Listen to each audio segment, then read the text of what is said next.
Scotland's Grangemouth oil refinery is slated to shut down next year, and with it, around 400 jobs are set to vanish faster than the summer sun in Edinburgh. It's all very dramatic, but if you've been keeping up with the news lately, it might not be too surprising. So what's the deal here? Well, the operator Petronus, a joint venture between PetroChina International and INEOS Group, have decided it's time to close up shop. Apparently, Grangemouth is just too old, too inefficient, and, dare I say, too British to keep up with the more shiny, modern and tech-savvy refineries popping up in places like the Middle East, Asia, and the Dangote brand-new refinery in Nigeria. Petronus has pumped in $1.2 billion since 2011 to keep Grangemouth alive, only to rack up losses of $775 million over the same period.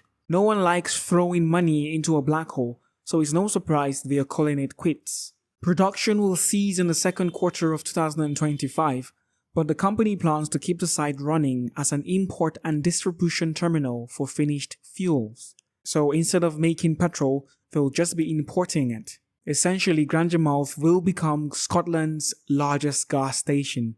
Energy Secretary Eddie Millan tried to soften the blow by saying only 75 jobs will remain from the current 475 strong workforce. A small consolation if you're one of the 400 getting the boot. Of course, the decision has been met with outrage.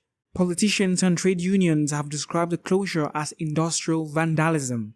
They claim Grangemouth is critical to UK's manufacturing and energy security, but I suppose it's hard to secure anything when you're bleeding $500,000 a day in losses. The company has been running on borrowed time for years now, limping along with losses and reduced competitiveness. And then there is Dangote. In a twist, Petronus hinted that Grangemouth could not compete with newer, bigger refineries like the Dangote Refinery in Nigeria. Now you may be wondering, why is Dangote suddenly the bad guy here? Well, it's simple.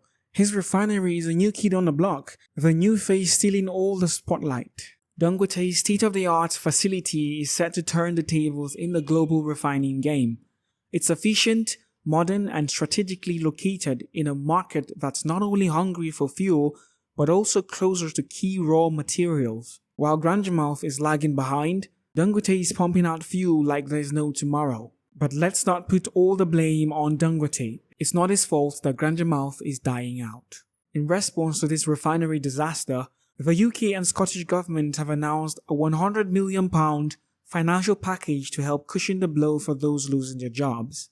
That includes career support and investments in local energy projects. Nice, but it sounds like one of those band-aid on a bullet wound situations. There's also talk of securing Grangemouths Future as a low-carbon alternative energy site. Now, while this sounds great, we all know how long these things take. By the time they figure out the details, most of the current workforce will probably be working as Uber drivers. So, what does this mean for Scotland's energy future?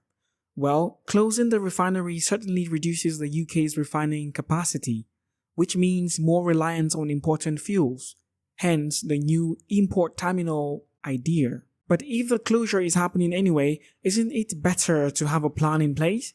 The government seems to think so, though whether that plan is enough to offset the loss of jobs and the blow to the local refinery remains to be seen.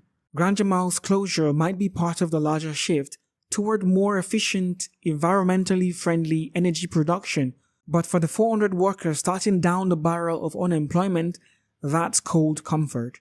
And as the debate over energy security continues, one thing is clear. In a world increasingly focused on efficiency, even the oldest refineries have to evolve or get left behind. Stay tuned for more twists in the ever-evolving saga in the global oil industry, because when it comes to energy, drama is never in short supply.